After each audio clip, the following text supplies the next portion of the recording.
बंगाल की सीएम ममता बनर्जी आज से व्हील चेयर पर चुनाव प्रचार शुरू करेंगी। दोपहर 1 बजे कोलकाता में करेंगी पदयात्रा।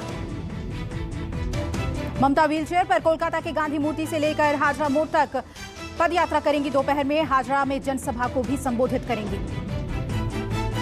चोट के बाद एक्शन मोड में ममता की रैली के चलते फिर टला घोषणा पत्र का रिलीज डेट। टीएमसी 17 मार्च को जारी करने वाली करेगी घोषणा पत्र। टीएमसी के घोषणा पत्र में राशन डिलीवरी से लेकर रोजगार तक के वादे शामिल। पहले 11 मार्च को टीएमसी जारी करने वाली थी मैनिफेस्टो। सूत्रों के मुताबिक ममता 15 मार्च को पुरुलिया, 16 मार्च को बांकुड़ा तो वहीं 17 मार्च को झारग्राम में चुनावी रैली को संबोधित करेंगी। केंद्रीय गृह मंत्री अमित शाह विधानसभा चुनाव के मद्देनजर आज से असम और पश्चिम बंगाल के 2 दिवसीय दौरे पर जा रहे हैं। अमित शाह आज असम के मार्गरीटा में दोपहर 12:30 बजे और नाजिरा में दोपहर 2:05 पर जनसभाओं को संबोधित करेंगे। दोनों सभाओं के बाद वो बंगाल रवाना हो जाएंगे, जहां शाम 5:10 पर खड़गपुर में रोड शो करेंगे। बंगाल में बीजेपी के दिग्गजों का प्रचार। अमित शाह, स्मृति ईरानी और शहनवाज हुसैन करेंगे जनसभा। असम और बंगाल में 3-3 जनसभा को करेंगे संबोधित। केंद्रीय मंत्री स्मृति ईरानी मान बाजार, मेदिनीपुर और कांठी में जनसभा को करेंगी संबोधित तो वहीं शहनवाज हुसैन भगवानपुर और खड़गपुर में करेंगे रैली। मध्य प्रदेश के मंत्री नरोत्तम मिश्रा का बड़ा बयान। बंगाल में मध्य प्रदेश की तरह लागू होगा लव जिहाद कानून। विधानसभा चुनाव को लेकर आसनसोल पहुंचे मध्य प्रदेश के गृह मंत्री ने कहा कि पश्चिम बंगाल में सरकार बनने पर लागू करेंगे लव जिहाद कानून। मैं चाहूंगा भारतीय जनता पार्टी की सरकार पश्चिम बंगाल में बने तो मैं मुख्यमंत्री जी से निवेदन करूंगा कि पश्चिम बंगाल के अंदर मध्य प्रदेश की तरह लव जिहाद का कानून। पश्चिम बंगाल के बर्दवान में बीजेपी कार्यकर्ता के घर पर बमबाजी। बीजेपी कार्यकर्ताओं ने टीएमसी कार्यकर्ताओं पर लगाया आरोप। बमबाजी की घटना के बाद इलाके में तनाव। टीएमसी नेता ने बताया बीजेपी के अंतर्कलह का नतीजा। एंटीलिया केस में एनआईए की बड़ी कार्रवाई। 12 घंटे पूछताछ के बाद पुलिस इंस्पेक्टर सचिन वाजे गिरफ्तार। मेडिकल टेस्ट के बाद आज कोर्ट में हुई पेशी। सचिन वाजे की गिरफ्तारी के बाद बीजेपी ने ठाकरे सरकार के खिलाफ खोला मोर्चा। बीजेपी नेता राम कदम ने कहा वाजे को क्यों बचाना चाहती थी सरकार। वाजे की गिरफ्तारी के मसले पर बीजेपी ने उद्धव सरकार को घेरा। बीजेपी नेता राम कदम ने ट्वीट किया, वाजे का नार्को टेस्ट कराने की मांग की। बीजेपी के वरिष्ठ नेता किरीट सोमैया ने मुंबई पुलिस पर लगाया बड़ा आरोप। कहा इस केस में शामिल हो सकते हैं और भी पुलिसकर्मी। एनआईए ने एंटीलिया केस में सचिन वाजे को मैराथन पूछताछ के बाद कल आधी रात को किया गिरफ्तार। किसानों की आज पश्चिम बंगाल के सिंगूर में महापंचायत। राकेश टिकैत समेत कई किसान नेता पंचायत को करेंगे संबोधित। सिंगूर में यह महापंचायत उस जगह पर होगी जहां ममता बनर्जी ने 25 दिनों तक अनशन किया था। आसनसोल में भी आज किसानों की महापंचायत। शाम 4 बजे आसनसोल में बुलाई गई महापंचायत। आज आरएलएसपी नेता उपेंद्र कुशवाहा की घर वापसी। आरएलएसपी का जनता दल यूनाइटेड में औपचारिक रूप से विलय होगा। आज दोपहर 2 बजे जेडीयू कार्यालय में विलय का कार्यक्रम रखा गया है। पार्टी के सभी कद्दावर नेता होंगे शामिल। उपेंद्र कुशवाहा को छोड़कर आरएलएसपी के प्रदेश अध्यक्ष वीरेंद्र कुशवाहा समेत कई नेता आरजेडी में शामिल हुए। जम्मू कश्मीर के शोपियां में भारतीय सुरक्षा बलों को बड़ी सफलता। मुठभेड़ में एक आतंकी हुआ ढेर। शोपियां जिले के रावलपोरा इलाके में 2 से 3 आतंकियों के छिपे होने की आशंका जताई जा रही है। सर्च ऑपरेशन जारी। पठानकोट के बामियाल सेक्टर पर पाकिस्तान से हुई ड्रोन एक्टिविटी। सुबह बीएसएफ ने देखी थी ड्रोन एक्टिविटी। बीएसएफ ने की 2 राउंड की फायरिंग के बाद वापस लौटी ड्रोन। बॉर्डर एरिया के साथ आसपास के इलाकों में सर्च ऑपरेशन जारी। जम्मू कश्मीर पुलिस ने 9 खूंखार आतंकवादियों की सूची जारी की। लिस्ट में शामिल आतंकी कश्मीर घाटी में सक्रिय हैं। इन आतंकियों को खोजने के लिए बड़े पैमाने पर सर्च ऑपरेशन चलाया जाएगा। घाटी में ये आतंकी काफी समय से सक्रिय हैं। जम्मू कश्मीर पुलिस, आर्मी, अर्धसैनिक मिलकर सर्च ऑपरेशन चलाएंगे और आतंकियों के बारे में जानकारी देने वालों को होगा देने वालों का होगा सम्मान। राष्ट्रपति के यूपी दौरे का आज दूसरा दिन। वाराणसी के बाद आज सोनभद्र और मिर्जापुर जाएंगे महामहिम। राष्ट्रपति मिर्जापुर में आज मां विंध्यवासिनी का करेंगे दर्शन। सीएम योगी और राज्यपाल भी रहेंगे मौजूद। राष्ट्रपति के दौरे को लेकर जिला प्रशासन ने किया पुख्ता इंतजाम। महामहिम 20,000 आदिवासियों को मंच से करेंगे संबोधित, साथ ही करेंगे कई योजनाओं का लोकार्पण। देश भर में लगातार तेजी से बढ़ रहे कोरोना के मामले। केंद्रीय मंत्री हर्षवर्धन ने बताया, लोगों की लापरवाही की वजह से तेजी से बढ़ रहा है कोरोना। केंद्रीय मंत्री हर्षवर्धन ने राज्यों से कहा, सख्ती से कोरोना गाइडलाइंस का पालन करवाएं। लोगों को लग रहा है कि अब वैक्सीन आ गई है, इसलिए लोग लापरवाही बरत रहे हैं। कोरोना को लेकर डॉक्टर हर्षवर्धन ने कहा, देश में अभी लॉकडाउन जैसे हालात नहीं हैं। राज्य सरकारें अपने हिसाब से फैसला ले सकती हैं। देश में फिर कोरोना संकट बढ़ा। 24 घंटे में 25,000 से ज्यादा मामले सामने आए। आंकड़ों के मुताबिक एक दिन में 25,317 लोग संक्रमित हुए। पिछले एक दिन में कोरोना से 158 लोगों की मौत हुई। 16,637 लोग कोरोना से ठीक होकर घर भी लौटे। अब देश में कोरोना के कुल मामले बढ़कर 1,13,59,000 से ज्यादा हुए। कुल 1,58,000 से ज्यादा लोगों की हुई मौत। देश में अब एक्टिव केस की संख्या लगातार बढ़ रही है। अब दुनिया में अमेरिका के बाद संक्रमण के मामले में भारत का दूसरा नंबर हुआ।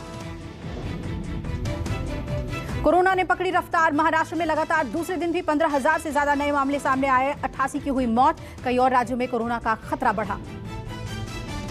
महाराष्ट्र में लगातार तीसरे दिन संक्रमण के मामले बढ़े। महाराष्ट्र में आज 15,602 नए कोरोना केस सामने आए। पुणे, नागपुर, औरंगाबाद, जलगांव समेत कई शहरों में कोरोना केस बढ़े। महाराष्ट्र में 5,70,000 से ज्यादा लोग होम क्वारंटीन हैं और 5,031 लोगों को कोरोना सेंटर में रखा गया है। महाराष्ट्र में 1,18,525 एक्टिव केस हैं। वहीं 24 घंटे में 7,467 कोरोना मरीज ठीक होकर अपने घर लौटे। महाराष्ट्र में कुल रिकवरी रेट 92.49%। राज्य में अब तक कुल 21,25,211 लोग कोरोना से रिकवर हुए हैं। पुणे एक्टिव केसों के मामले में टॉप पर। वहीं रोजाना कोरोना के केस मिलने के मामले में सभी नगर निगमों में नागपुर नगर निगम सबसे ऊपर। मुंबई में 15 मार्च से 5 केंद्रों पर कोविशील्ड और कोवैक्सीन की डोज दी जाएगी। वहीं देश में अब तक 2,91,92,547 से ज्यादा लोगों को वैक्सीन लगाई गई।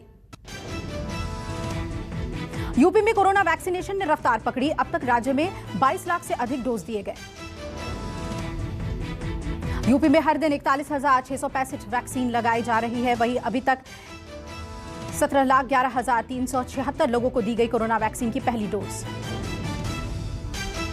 यूपी राज्य टीकाकरण अधिकारी के मुताबिक अब तक 60% हेल्थ केयर वर्कर्स को वैक्सीन की दोनों डोज दी गई। 26 मार्च तक पहले चरण का टीकाकरण होने की उम्मीद। दिल्ली में एक दिन में अब तक का सबसे ज्यादा वैक्सीनेशन। कल 39,000 से ज्यादा लोगों को लगाई गई वैक्सीन। कोरोना के बढ़ते मामलों को देखते हुए भोपाल और इंदौर में लगाया जा सकता है नाइट कर्फ्यू। सीएम शिवराज का फैसला। सोमवार से नाइट कर्फ्यू लगाया जा सकता है। हालात नहीं सुधरने पर यह कदम उठाया जाएगा। उत्तराखंड के सीएम तीरथ रावत का बड़ा फैसला। महाकुंभ के लिए कोई रजिस्ट्रेशन नहीं।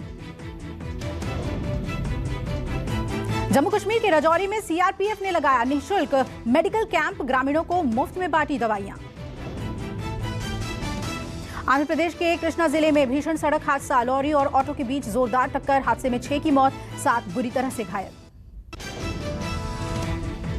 गुजरात के सूरत में ज्वेलरी शोरूम में उमड़ी लोगों की भीड़। सोने की कीमत में गिरावट के बाद खरीदारी करने पहुंचे लोग। हरियाणा के अंबाला बॉर्डर पर 2 आर्टिलरी सेल बरामद। पुलिस और बम डिस्पोजल स्क्वाड मौके पर पहुंची। जांच जारी। कोरोना वैक्सीनेशन अभियान ने फिर पकड़ा जोर। त्रिपुरा के अगरतला में म्युनिसिपल कॉर्पोरेशन ने चलाया विशेष अभियान। उड़ीसा के मयूरभंज में लॉकडाउन के दौरान किसान ने किया कमाल। अपने घर में किया इलेक्ट्रॉनिक कार का आविष्कार। यूपी के कानपुर में होली के अवसर पर बढ़ी अबीर गुलाल की मांग। अलग अलग राज्यों के व्यापारी कर रहे हैं डिमांड। गुजरात के सूरत में ट्रैक्टर चलाकर परिवार की जरूरतों को पूरी करती है महिला। आसपास की महिलाओं को कर रही है सशक्त। यूपी के लखनऊ के थाना हसनगंज इलाके में महिला की गोली मारी गई। बाइक सवार युवक ने घर में घुसकर गोली मारी। महिला को स्थानीय अस्पताल में भर्ती कराया गया। महिला की हालत फिलहाल खतरे से बाहर बताई जा रही है।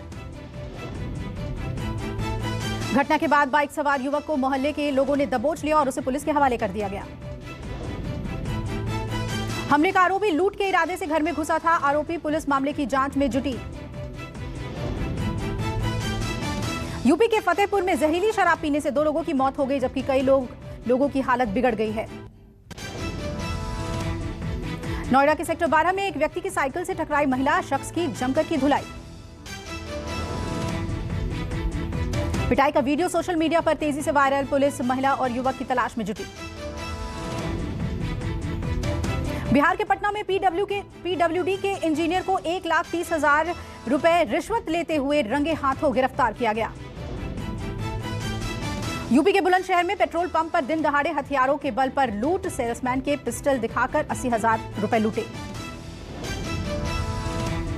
लूट का विरोध करने पर पेट्रोल पंप मालिक और सेल्समैन के साथ मारपीट भी की गई। पूरी घटना सीसीटीवी कैमरे में कैद हुई। राजस्थान के सीकर से भारतीय सेना की खुफिया जानकारी पाकिस्तान को देने वाले जासूस को किया गया गिरफ्तार। एमपी के विदिशा में स्कूल में असामाजिक तत्वों का हुड़दंग, वीडियो हुआ वायरल। बिहार के सुपौल में एक ही परिवार के 5 सदस्यों ने की खुदकुशी। घटना के बाद से पूरे इलाके में मचा हड़कंप। पति पत्नी 2 बेटियां और 1 बेटा कमरे में फंदे से लटके मिले। पुलिस मामले की जांच कर रही है।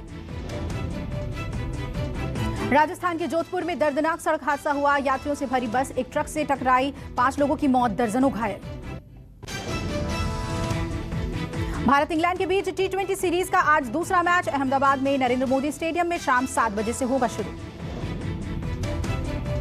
भारत इंग्लैंड के बीच T20 सीरीज का पहला मैच देखने पहुंचे करीब 67,000 दर्शक। लॉकडाउन के बाद वर्ल्ड क्रिकेट में पहली बार इतनी ज्यादा संख्या में पहुंचे दर्शक। आईपीएल से पहले बौद्ध भिक्षु के अवतार में नजर आए धोनी। फोटो सोशल मीडिया पर हुआ वायरल। इंग्लैंड के खिलाफ वनडे सीरीज के लिए आज हो सकता है भारतीय टीम का ऐलान। 23 मार्च से शुरू होगा match. India legends road safety world series में भारत की 5वीं जीत। युवराज सिंह ने की शानदार बल्लेबाजी। फैंस को फिर से गुदगुदाने आ रही है फुकरे 3। जल्द शुरू होगी फिल्म की शूटिंग। जावेद अख्तर ने लॉन्च किया गाना तोरे नैना। सिंगर अंकुर गुप्ता को लेकर हो गए इमोशनल। सिद्धांत चतुर्वेदी हुए कोरोना पॉजिटिव, खुद को किया घर पर ही क्वारंटीन। साइना फिल्म का पहला गाना परिंदा रिलीज। परिणीति चोपड़ा की मेहनत देखकर दंग रह गए फैंस। अली जफर पर यौन शोषण का आरोप लगाने वाली सिंगर एक्ट्रेस मीशा शफी को 3 साल की सजा। ई कॉमर्स पॉलिसी का ड्राफ्ट में प्रस्ताव। डेटा का दुरुपयोग रोकने के लिए सेफगार्ड तैयार करेगी सरकार। मुख्य आर्थिक सलाहकार कृष्णमूर्ति सुब्रमण्यम बोले, भारत को इस समय आर्थिक वृद्धि की जरूरत। स्टार्टअप डेमोक्रेटिका ने लॉन्च किया बोल सुबोल ऐप। मिलेगी आर्थिक जानकारी और चुनावी आंकड़े। दिवाली पर लॉन्च हो सकती है Honda HR-V hybrid SUV। 26 kilometre पर लीटर के एवरेज के साथ होगी कार। 1 अप्रैल 2022 से 15 साल पुराने सरकारी वाहनों का लाइसेंस नहीं होगा रिन्यू। जल्द लागू हो सकता है नियम। नेटफ्लिक्स में आ रहा है नया फीचर। दोस्तों के साथ नहीं कर पाएंगे पासवर्ड शेयर। लॉन्च से पहले MI 11 लाइट 5G और पोको X3 Pro की कीमत हुई लीक। 35,500 रुपए के आसपास हो सकती है कीमत। Asus Zenfone 8 सीरीज के स्पेसिफिकेशन लीक। स्नैपड्रैगन 888 प्रोसेसर समेत मिल सकते हैं कई दमदार फीचर्स। 23 मार्च को हो सकता है एप्पल इवेंट। नए हार्डवेयर प्रोडक्ट्स लॉन्च कर सकती है कंपनी। कंपनी ने किया ऐलान, जल्द लॉन्च हो सकती है OnePlus वॉच। होंगे कई शानदार फीचर्स।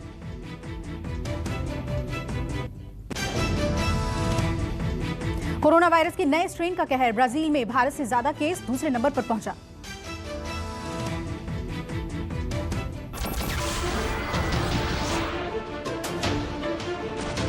नमस्कार, मैं हूं मानक गुप्ता।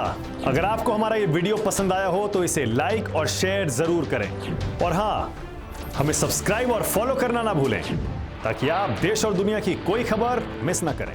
तो जुड़े रहिए हमारे साथ और देखते रहिए News 24।